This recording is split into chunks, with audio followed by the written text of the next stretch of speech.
नमस्कार, ये आवाज़ द वॉइस और आवाज़ द वॉइस में किताबों की दुनिया के शो में हम हमेशा आपको किसी न किसी बड़े राइटर से, मशहूर राइटर से, लेखक से मिलवाते हैं। और आज ही हमारे ऐसे ख़ास मेहमान हैं अनिल कुमार यादव, जिनकी जो यात्रा वृत्तांत वाली किताबें हैं वो बहुत ही मशहूर हैं और हिंदी के जो पाठक हैं, जो नियमित तौर पर पढ़ते हैं, वो उनकी किताबों का इंतज़ार करते हैं। हाल ही में उनकी किताब आई है कीड़ा जड़ी, और कीड़ा जड़ी क्या है इस बारे में उनसे बात करेंगे। लेकिन आपको बता दें कि उनकी एक किताब है ये जो देश है मेरा, जो पूर्वोत्तर के बारे में उनकी किताब का नाम है वो अभी कोई देश है महाराज। मैंने गलती से अपनी किताब का नाम ले लिया था। बढ़िया।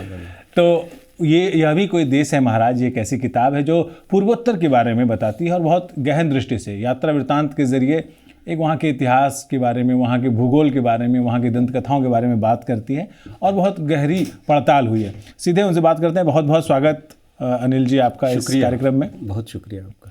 पहले तो कीड़ा जड़ी की बात करते हैं। आपने जो लिखा है कीड़ा जड़ी, उसमें लेखन जो है जादुई स्तर पर है। जो लोग पढ़ेंगे उनको मैं बता दूं कि इसमें जो हिंदी की जो राइटिंग है उसमें जो फ्लेयर है, फ्लेयर को हिंदी में हम क्या कह सकते हैं, आस्वाद है, जो उसका जो आपको जायका मिलेगा उस हिंदी का, वो अद्भुत है। वो बिल्कुल आनंद अखंड घना है जैसी स्थिति होती है। तो उस भाषा को आप सायास लेके आए हैं, आपकी कि मुझे ऐसे लिखना है, ये करते हैं या फिर नहीं, ये तो आपने लिखा और ऐसा ही लिखता चला गया? नहीं, भाषा के साथ मुझे बहुत बाद में पता चला कि मेरे सबकॉन्शियस में एक प्रैक्टिस या रियाज बहुत दिनों से चल रहा था।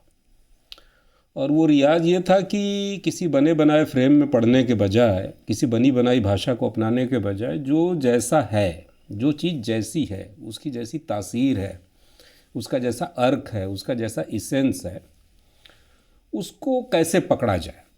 मैंने इस बात की चिंता नहीं की कि मैं भाषा कैसे इस्तेमाल करूँगा। अर्क या इसेंस पकड़ना मेरा प्राइम मकसद रहा। तो इस प्रक्रिया में भाषा बनती गई और अब मुझे लगता है कि जो कंटेंट होता है वही डिसाइड करता है भाषा को। तो वहाँ की ज़िंदगी ऐसी है तो ऐसी भाषा है, कहीं और का ट्रेवलॉग होता है तो किसी और तरह की भाषा होती। तो ये है, इसके बारे में कोई सचेत दृष्टि नहीं है, बस जो जीवन है उसको शब्दों के लाने की कोशिश में ऐसा हो गया है, मैं ये कह सकता हूँ। पिंडर जो ग्लेशियर है उसके आसपास के उत्तराखंड के उस इलाके की कहानी है कीड़ा जड़ी में। कहानी नहीं है लेकिन वहाँ का एक वर्णन है, शब्द चित्र भी है, कुछ घटनाएं भी हैं, बहुत सारे पात्र आपको मिलते हैं जो आपको याद रह जाते हैं। रामदेव याद रह जाते हैं, ज्योति याद रह जाती है, और बहुत सारे, यहाँ तक कि कुछ कुत्तों का वर्णन इतने शानदार तरीके से किया है इस कीड़ा जड़ी किताब में। तो वहाँ जो आप गए, वहाँ क्या करने के लिए गए थे, इनके शब्दों में सुनते हैं। आप क्यों गए थे कि पिंडर? वहाँ पढ़ाने गए थे बच्चों को। एक NGO ने मुझे बुलाया था वहाँ कि यहाँ स्कूलों में टीचर नहीं है, आप पढ़ा दें। और भी लोगों को बुलाया था और वो डिफरेंट वॉक ऑफ प्रोफेशन और डिसिप्लिन के लोग थे। उसमें वाइल्ड लाइफ के लोग थे, उसमें ट्रैकर थे, उसमें एक तो मस्कट में काम करने वाले रिक्रूटमेंट करते थे भारतीय मज़दूरों का। वो सब लोग जो जानते थे, चूँकि प्राइमरी और मिडिल के बच्चों को पढ़ाना था तो वो आए हुए थे, मैं भी गया हुआ था। लेकिन पढ़ाते हुए ही मुझे महसूस हुआ कि ये जगह कुछ अजीब है, ये नॉर्मल पहाड़ी जगह नहीं है। उसकी वजह थी वहाँ की टफ लाइफ, वहाँ का जो कठिन जीवन है वो मुझे लग रहा था कि ये कुछ नया है। और दूसरा वहाँ जो सौंदर्य था वो भयानक सौंदर्य था, भयावह। वो इस तरह से कह सकते हैं कि 2013 में जो आपदा आई थी केदारनाथ में, उसका एक बुरा असर वहाँ भी पड़ा था। वर्स्ट हिट इलाकों में वो भी था, पिंडर भी। तो जिस तरह से वहाँ पहाड़ बीच से फटे थे, नदियों ने रास्ता बदला था, पेड़ गिरे थे और पुराने जो जल स्रोत थे, गधेरे और नाले थे, वो ऊपर से पत्थरों के आने से भर गए थे। वो देखने में एक दूसरे ही तरह का, ख़ास तौर से रातों में, चांदनी रातों में वो बहुत भयावह लगता था देखने में। दूसरा जो वहाँ के लोग थे, मैं देखता था कि गजब के जीवट के लोग हैं। मतलब वो उस हाइट पे उनके लिए 50 किलो 60 किलो बोझ कोई मायने नहीं रखता। हर घर में एक ट्रैकर था, शानदार ट्रैकर, जो बेस्ट, मतलब जो आपके माउंटेनियरिंग के स्कूल्स हैं वहाँ से जो निकले हुए लोग हैं उनको पढ़ाने वाला ट्रैकर और ऊपर उनको लीड करने वाला ट्रैकर, क्योंकि वो वहाँ ऊंचाई पे जाने पे जहाँ ऑक्सीजन कम हो जाती है और दूसरी अलामतें आना शुरू होती हैं, ऊंचाई की अलामतें, तो ये पढ़ाई लिखाई काम नहीं आती, फिर व्यवहारिक अनुभव काम आता है। तो एक तो ये था, और तीसरा ये था कि गांव में जब वहाँ पढ़ा रहा था बच्चों को तो खाली पड़े हुए थे। मैंने जानना चाहा कि ये क्यों है, तो बताया कि वो कीड़ा जड़ी निकालने गए हुए हैं। अच्छा। तो मैं इंतज़ार करने लगा, मैं रुक गया वहाँ कि लोग आएँ और उनसे मैं कीड़ा जड़ी के बारे में जानकारी लूँ, मिलूँ जुलूँ। तो अब ठहर गया तो फिर इस तरह से किताब बनी वहाँ पे। कीड़ा जड़ी का जिक्र किया आपने, कीड़ा जड़ी क्या होती है? कीड़ा जड़ी एक बहुत पुरानी चीज़ है। सारी दुनिया इसको एक एफ्रोडाइजियाक के रूप में, काम शक्तिवर्धक के रूप में जानती है, लेकिन ये ओवरऑल एक इम्यूनिटी बूस्टर है। और तिब्बत में सबसे पहले तिब्बत ने बताया दुनिया को कीड़ा जड़ी के बारे में 14वीं शताब्दी में। और लंबे समय तक चीन के साथ बार्टर सिस्टम में तिब्बत वाले बरतते थे कीड़ा जड़ी को। वो चीन से रेशम ले जाते थे, ऊन ले जाते थे, नमक ले जाते थे और बदले में उनको कीड़ा जड़ी देते थे। और इस कीड़ा जड़ी से चीन के सम्राटों का इलाज हुआ करता था, या वहाँ का जो इलीट तबका था वो इसको खाता था एक काम शक्तिवर्धक के रूप में। तो लेकिन हाँ, दुनिया के बाकी दुनिया को कम जानकारी थी कीड़ा जड़ी के बारे में। कीड़ा जड़ी की तरफ पहली बार बहुत शिद्दत से ध्यान दुनिया का गया 94 के आसपास। जर्मनी में स्टुटगार्ट में वर्ल्ड एथलेटिक्स चैम्पियनशिप हुई और ज़्यादातर लॉन्ग डिस्टेंस के मेडल्स चाइना के महिला एथलीटों ने जीते।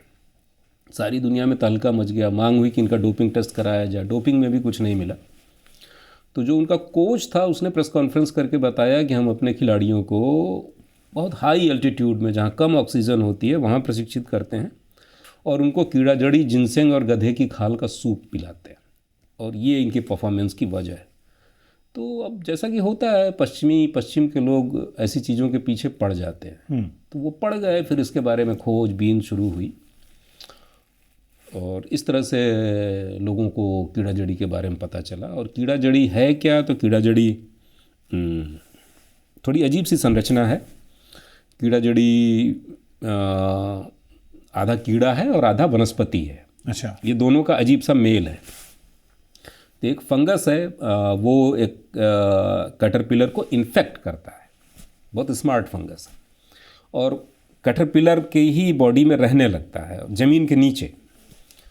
और इसी समय मार्च अप्रैल के समय में वो फूट पड़ता है ज़मीन से, तो ऊपर जो उसका शूट निकलता है फंगस का, वो वनस्पति होता है, और नीचे जो कीड़ा होता है उसमें उस फंगस का ही माइसेलियम भरा होता है। तो ये जो कॉम्बो है, अगर इसको राइप होने से पहले निकाल लिया जाए, खोद लिया जाए, और ये होता है ग्लेशियल हाइट्स पे, जहाँ अभी अभी बर्फ़ पिघली है उस घास में होता है, ढलानों पे। तो उसको लोग खोदते हैं। तिब्बत में भी खोदा जाता है, नेपाल में भी, भूटान में भी, उत्तराखंड में भी हाल में शुरू हुआ, 2000 से 2006 के बीच में शुरू हुआ। तो ये किताब कीड़ा जड़ी पे कम है, लेकिन कीड़ा जड़ी निकालने वालों की जो जिंदगी है उस पे ज़्यादा है। तो कीड़ा जड़ी की चर्चा निकल ही गई है, तो मैं जानना चाहूँगा कि कीमत क्या है, इंटरनेशनल मार्केट क्या है, क्या इससे उस इलाके में, उत्तराखंड में जहाँ आप थे, पिंडर में, कुछ इकोनॉमी को बूस्ट मिलता है या? ये थोड़ा बहुत फ़र्क आया पिंडर इलाके में, क्योंकि वहाँ पिंडर घाटी में खेती वेती का बहुत बुरा हाल है। दुर्गम इलाका है, ठंडक बहुत ज़्यादा है, तो आलू, राजमा और थोड़ा बहुत जौ को छोड़ के और कुछ ज़्यादा होता नहीं। गरीबी भयानक है। पढ़ाई लिखाई भी हाल में ही शुरू हुई है, तो वहाँ के लोगों की आर्थिक स्थिति थोड़ी सुधरी है इससे, लेकिन ऐसी नहीं सुधरी है कि हम कह सकें कि सुधर गई है।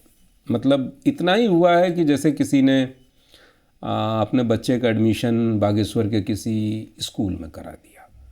अच्छा। वो संतुष्ट नहीं है वहाँ के प्राइमरी स्कूल से, तो उसने बागेश्वर में एक कमरा लेके बच्चे को रख दिया, या उसने अपना घर थोड़ा एक कमरा बढ़ा लिया या जैकेट खरीद ली या बर्फ़ में चलने वाले जूते खरीद लिए, इतना ही अंतर आया है। क्योंकि कीड़ा जड़ी है तो 10 लाख रुपए किलो वो बेचते हैं जो लोग निकालते हैं, लेकिन निकाल ही कितना पाते हैं, वो बहुत कम निकाल पाते हैं। अगर कोई एक दिन में 10 पीस भी निकाल ले और पूरे सीजन में 200 ग्राम भी निकाल ले तो माना जाता है कि वो बहुत किस्मत का धनी आदमी है।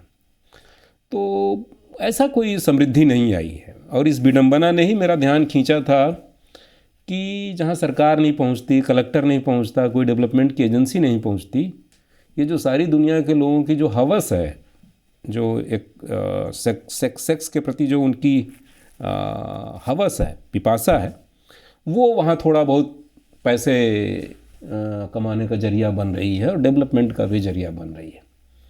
तो कीड़ा जड़ी वहाँ 10 लाख रुपए किलो है और जब इसकी पैकेजिंग होती है और इसको वेस्ट में बेचा जाता है तो ये फिर काफ़ी महंगी, मतलब 55 लाख रुपए किलो, 60 लाख रुपए किलो, कुछ मामलों में 70 लाख रुपए किलो और ज़्यादा भी। सोने से कभी नीचे इसका भाव नहीं रहता है। अच्छा, ये आप अंदाज़ा, ये आप अनुमान कर लीजिए कि क्या भाव हो। अच्छा, जब आप ऐसी जगहों पर जाते हैं, ऐसी जगहों से मेरा मतलब है कि आप एक बार पूर्वोत्तर गए, तो पूर्वोत्तर जब जा रहे थे, मुझे वो वाक़या याद है। इनकी किताब जो है वो भी कोई देश है महाराज, उसकी पहली पंक्ति है कि पुरानी दिल्ली स्टेशन पर ब्रह्मपुत्र मेल ऐसे खड़ी थी जैसे कभी जाएगी ही नहीं। ऐसी जो, मतलब ये पहली किताब की पहली पंक्ति है शायद। और इस तरह की पंक्तियों के लिए कीड़ा जड़ी भी पढ़िए आप, और ये जो देश है महाराज ये भी पढ़िए, तो वो भी कोई देश है महाराज। तो वो ऐसी किताबें जो हैं, जब यात्रा वृत्तांत आप जाते हैं किसी और काम से, नोट्स लेते हैं और किताबें लिखते हैं या नोट्स नहीं लेते हैं, बिल्कुल याददाश्त के? नहीं, मैं नोट्स लेता हूँ, लेकिन दो मेरा एक कॉम्बो जैसा मामला है। पहली बात तो ये है कि मेरा इस बात पे बड़ा विश्वास रहता है कि अगर कुछ काम का है और मैंने उसको देखा या सुना है तो वो मेरी मेमोरी से जाएगा नहीं। अच्छा। वही बचा रहेगा जो काम का होगा, बाकी सब चला जाएगा। लेकिन जो जो जो जो मेरी दिलचस्पी की चीज़ होगी, जिस चीज़ ने मुझे सबसे पहले मेरे अवचेतन को स्ट्राइक किया होगा, वो बचा रहेगा, वो कहीं नहीं जा सकता। तो इसलिए मैं आमतौर पे नोट्स नहीं लेता। लेकिन अगर किसी चीज़ के टेक्नोलॉजिकल डिटेल्स हैं, अब जैसे यहीं कीड़ा या पिंडर घाटी के मामले में, अगर कोई पर्वतारोही ऊपर गया तो वो कितनी हाइट पे था, वहाँ उसमें ऑक्सीजन कितनी थी, वहाँ का टेरेन कैसा था, तो इन सब के नोट्स में टेक्नोलॉजिकल चीज़ों के लेता हूँ। अच्छा, है ना। अब जैसे स्कूल है तो उसमें बच्चों की संख्या कितनी है, कितने पद खाली हैं, या इसी तरह के डिटेल्स। लेकिन ज़्यादातर मेरा भरोसा रहता है कि जो सचमुच काम की चीज़ें हैं, बताने लायक, लिखने लायक, वो मेमोरी से कहीं जाएगा नहीं। अच्छा। ये रहता है मेरे साथ। नॉर्थ ईस्ट का अनुभव कैसा रहा था आपका? नॉर्थ ईस्ट का अनुभव तो मैंने किताब में लिखा भी है कि वो एक तरह से लाइफ चेंजिंग अनुभव था, क्योंकि मैं वहाँ ट्रेवलॉग लिखने के लिए या कुछ स्टडी करने के लिए तो गया नहीं था। मैं तो अटर डिप्रेशन की स्थिति में था उस ज़माने में, और चटा हुआ था संपादकों से और पत्रकारिता से। मतलब मुझे संपादकों के यहाँ जाके नौकरी मांगना बड़ा अपमानजनक लगता था। मैं जानता था कि मतलब वो उनकी योग्यता, उनका घमंड, उनकी जुगाड़, ये सब मैं जानता था, उनकी भी और मालिकों की भी, मीडिया के मालिकों की भी। तो उनके सामने जाके नौकरी के लिए कहना बहुत बुरा लगता था। तो ये सोचा था कि एक ऐसी जगह चलते हैं जहाँ की भाषा ना आती हो। अच्छा। और दूसरा, पैसे ना हो। तो अगर सचमुच हमारे भीतर, मैं और मेरा जो सहयात्री था शाश्वत, हम लोगों ने यही तय किया था कि अगर हम दोनों के भीतर सचमुच विल होगी जीने की, जिजीविषा होगी, तो हम लोग बदल जाएंगे, हम लोग अपना रास्ता खोज लेंगे। और नहीं होगी तो हो सकता है कि मर जाए। तो ये सोच के हम लोग गए थे। अच्छा। और सचमुच लिखना ठीक है, किताब लिखी गई जाने के 10 साल बाद, लेकिन इस प्रक्रिया ने, मेरा दोस्त तो खैर बीच में और डिप्रेस हो गया और चला आया। उसने कहा कि अब नहीं देखा जा रहा, क्योंकि उस समय इंसर्जेंसी थी और रोज़ ही कहीं न कहीं लाश देखने को मिल जाती थी। और एक जगह तो उसका पैर, 3 लोग मारे गए थे मेघालय में एक गोलीकांड में, एक लाश के ऊपर उसका पैर पड़ गया था अनजाने में। उसके बाद वो चला आया। लेकिन मैं वहाँ रुका और इस प्रक्रिया ने, उस घुमाई ने मुझे बदल दिया मैं बिल्कुल अपने डिप्रेशन से निकला और जीवन को देखने का एक दूसरा नज़रिया लेके लौटा, और ये लेके लौटा कि मुझे पत्रकारिता वगैरह की ज़्यादा चिंता नहीं करनी चाहिए, लिखने का एक विराट मैदान सामने है, उसमें चलना चाहिए। तो उस विराट मैदान में जो पुख्ता पहचान बनाई है, मैं थोड़ा सा और इसमें जाना चाहता हूँ। किताब पहले लिखते हैं, पहले प्रकाशक से संपर्क करते हैं, क्या करते हैं? किताब का नोट्स, सिनॉप्सिस कैसे जाते हैं प्रकाशक के पास? और प्रकाशक छापने के लिए तो आपको तो दूसरी बार तो छापने के लिए कोई भी तैयार हो जाएगा, क्योंकि सुपर हिट रही थी पहली किताब। तो कीड़ा जड़ी के टाइम पे प्रकाशकों ने हाथों हाथ लिया, या यहाँ भी वो संघर्ष रहा कि नहीं? नहीं, यहाँ तो हाथों हाथ वाला मामला था। यहाँ ठीक था, चूँकि पहले मेरा एक कहानी संग्रह और ट्रेवलॉग चल चुका था और उसके बारे में लोग बात कर रहे थे, काफ़ी चर्चा हुई थी, तो कई प्रकाशक छापने को तैयार थे। और इस बार तो मैंने ये भी देखा कि मुझे रॉयल्टी कहाँ से बेहतर मिलती है मैंने वहाँ देना तय किया। बेशक। अरे जब आप लिखते हैं, क्योंकि हम हमारे जो दर्शक हैं उनमें से बहुत सारे ऐसे भी लोग हैं जो लिखना शुरू कर रहे हैं, बिल्कुल अभी छौने हैं लेखन के, या पत्रकार हो रहे होंगे, तो लिखने के समय जो आप लोगों को ऑब्जर्व करते हैं, ऑब्जर्वेशन जो है वो किस तरह का ऑब्जर्वेशन होना चाहिए लोगों का? जैसे आपकी किताबों में, चाहे वो नॉर्थ ईस्ट की वाली किताब हो, यात्रा वृत्तांत हो, या कीड़ा जड़ी हो, लोगों के बारे में शब्द चित्र में याद आते हैं कि शब्द चित्र जिस तरह से लोगों के रेखा चित्र बनाए जाते हैं, उस तरह के रेखा चित्रों में आपने लोगों को उकेरा है, चाहे कोई भी कैरेक्टर हो। तो वो ऑब्जर्वेशन नए लोग कैसे सीख सकते हैं, क्या करना चाहिए? अब ऑब्जर्वेशन किसी को कोई सिखा नहीं सकता। असल बात है कि हर आदमी कुछ न कुछ ऑब्जर्व करता है, लेकिन सवाल ये है कि आप क्या ऑब्जर्व करते हैं। जैसे हमारे समाज में जैसे लोग एक दूसरे की कमियों को ऑब्जर्व करते हैं, है ना, कौन कैसे खाता है, कौन कैसे कपड़े पहनता है, कौन किसकी आर्थिक स्थिति कैसी है, किसकी ज़बान कैसी है, इसको बहुत ऑब्जर्व करते हैं। लेकिन इस ऑब्जर्वेशन का वो करते क्या है? अगर इस ऑब्जर्वेशन को आप खपा देते हैं, अपने अंदर दबाए रहते हैं कि कभी वक्त आने पे हम इस आदमी की हैसियत बता देंगे, औकात बता देंगे, आईना दिखा देंगे, तो किसी काम नहीं आएगा ये ऑब्जर्वेशन। हाँ, लेकिन अगर ये तड़प है कि चीज़ें जितनी दिख रही हैं वो टिप ऑफ द आइसबर्ग होता है, लोग जितने दिख रहे होते हैं, चीज़ें जितनी दिख रही होती हैं, वो टिप ऑफ द आइसबर्ग होता है, वो धंसी होती कल्चर में, रिलीजन में, सोसाइटी में, उनका ज़्यादातर हिस्सा छिपा होता है। तो अगर आप उनको संपूर्णता में देखने की कोशिश करेंगे, टोटलिटी में देखने की कोशिश करेंगे, और उस ऑब्जर्वेशन को लिखने के चक्कर में पड़ेंगे। ऑब्जर्व करना एक बात है, लेकिन उसको राइटिंग में ले आना बिल्कुल दूसरी बात है। आप समझ तो गए अपने अंदर, लेकिन वो वर्डलेस समझना होता है, वो निशब्द समझना होता है, वहाँ शब्द की ज़रूरत नहीं होती किसी को समझने के लिए। अब लिखने के लिए या बोलने के लिए फिर शब्द की ज़रूरत होगी। तो ये एक रियाज है, सतत रियाज है। अगर आपकी दिलचस्पी है चीज़ों को संपूर्णता में देखने की, तो आप ऑब्जर्व करेंगे, कोई रोक नहीं सकता आपको, और नहीं है तो कोई सिखा भी नहीं सकता। तो मैं तो यही कहूँगा कि खुले मन से चीज़ों को टोटलिटी में देखने की कोशिश करना चाहिए। एक सवाल और बनता है ये इसी मसले पर कि कुछ लोग जो है लोकप्रिय होने को बहुत ज़्यादा तरजीह देते हैं कि बहुत ज़्यादा पॉपुलर होना है। कुछ लोग श्रेष्ठता की तलाश में है कि श्रेष्ठ लिखना चाहिए, लेकिन श्रेष्ठ लिखने के बावजूद लोकप्रिय नहीं हो पाते हैं, या अगर हम बाज़ार की भाषा में कहें तो बिक नहीं पाते हैं। तो ऐसी स्थिति में लोकप्रियता को ज़्यादा तरजीह देना चाहिए कि भाई चलो थोड़ा सस्ता तो है, लेकिन हम अपनी बात कह पा रहे हैं हल्के अंदाज में भले, या फिर श्रेष्ठता की तलाश करनी चाहिए कि चलो आज नहीं पढ़े जाएंगे, बाद में कभी पढ़े जाएंगे? मुझे लगता है कि दोनों चीज़ें बेकार हैं, लोकप्रियता भी और श्रेष्ठता भी। क्योंकि लोकप्रिय होना इतने सारे फैक्टर और संजोगों पर निर्भर है कि आप तय नहीं कर सकते कि आप लोकप्रिय होंगे ही होंगे, है ना। मतलब उसमें टेक्नोलॉजी का जितना रोल है, उसमें पैसे का जितना रोल है, उसमें मार्केटिंग का जितना रोल है, वो और ढेर सारे संजोग हैं। बहुत सारे लोग सारी योग्यता सब कुछ होने के बावजूद लोकप्रिय नहीं हो पाते, तो उसका कुछ नहीं कर सकते। और दूसरा, मुझे लगता है कि ये आदर्श जैसी भी कोई चीज़ नहीं होती। ऊंचा लेखन या आदर्श लेखन जैसा भी कोई चीज़ नहीं होती। ये जो दुनिया में जिन चीज़ों को ऊंचा और आदर्श माना जाता है, आप उसके बारे में लिखेंगे तो क्या करेंगे, मतलब क्या होगा।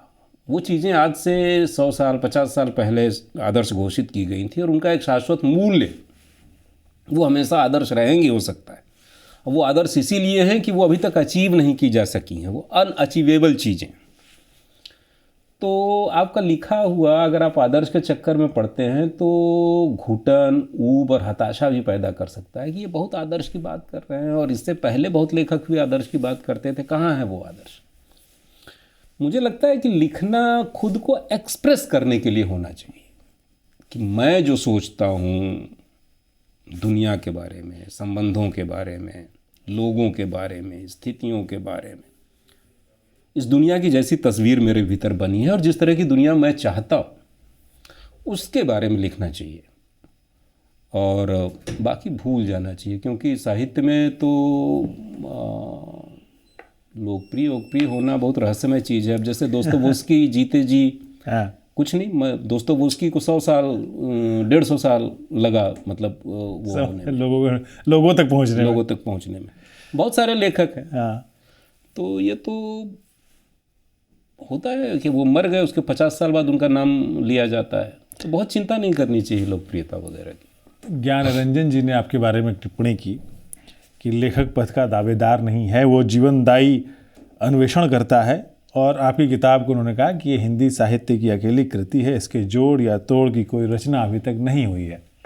बड़े लोग बड़े या पाए के साहित्यकार ऐसी बात कहते हैं, आपकी तारीफ में कहते हैं, आपके अच्छे के लिए कहते हैं, या पाठकों की जो प्रतिक्रिया आपके फेसबुक पेज पर पड़ती है या फिर ट्विटर पर लोग तारीफ़ करते हैं आपकी किताब की, आपकी, तब कहीं से महसूस होता कि यार हम तो सेलिब्रिटी हो गए? नहीं, ऐसा नहीं लगता, क्योंकि ये जो जन्नत है इसकी असलियत मुझको मालूम है। अब जैसे असलियत ये है कि ज्ञानरंजन को छोड़ दें तो और किसी उस दर्जे के, ज्ञानरंजन के दर्जे के लेखक ने तारीफ नहीं की। अकेले ज्ञानरंजन है, उन्होंने ऐसा कहा, कई बार कहा, और वो इसलिए कहा कि ज्ञानरंजन मुझे प्यार करते हैं। मैं आज तक ज्ञानरंजन से नहीं मिला हूँ और इसलिए कहा। और दूसरा, ये जो फेसबुक पे यहाँ वहाँ चर्चा होती है, ये दुनिया कितनी बड़ी है, बहुत छोटी, बहुत छोटी है। कितने मेरे फ्रेंड होंगे, 4000 होंगे, 5000 होंगे। तो ये 5000 लोगों के बीच में लोकप्रिय होना भी कोई लोकप्रिय होना है, और क्या इतने से दिमाग ख़राब करना, दुनिया बहुत बड़ी है। अच्छा, अगली किताब सोच रहे हैं, कुछ कर रहे हैं, कुछ प्रेस में है, कहाँ है? अगली किताब के लिए मैंने सोचा है कि एक तो मैंने अब तक जो लिखा है वो सब बाहर की यात्राएं हैं, बाहर की दुनिया के ऑब्जर्वेशंस हैं, जिस ऑब्जर्वेशन की बात कर रहे थे। लेकिन मैं अब तक अपने अंदर की दुनिया के बारे में मैंने बहुत कम लिखा है। तो अब मैं खुद को एक्सप्लोर करने के, अपने अंदर उतरने की प्रक्रिया में हूँ, और जो भी किताब होगी वो मेरे अंदर के ही बारे में होगी, पक्की बात है।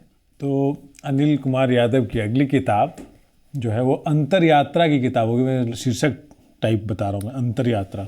प्रपोज किस्म का, प्रस्तावित जैसा हो सकता है, फाइनल तो कुछ और होगा। ऐसी किताबें जो कम से कम 2 यात्रा वृत्तांतों के बारे में मैं आपको बता सकता हूँ कि वो आपको यात्रा वृत्तांत होते हुए भी समाज पर, गांव पर, राज्य पर एक टिप्पणी जैसा है, ऑब्जर्वेशन जैसा है, आम लोगों की कहानियाँ हैं। जैसे कि कीड़ा जड़ी के बारे में खुद अनिल जी ने बताया कि ये कीड़ा जड़ी के बहाने वहाँ के समाज पर एक कमेंट है, पूर्वोत्तर के पर वो कमेंट एक लंबे पूरे जो हमारे 7 सिस्टर्स वहाँ के समाज के बारे में है।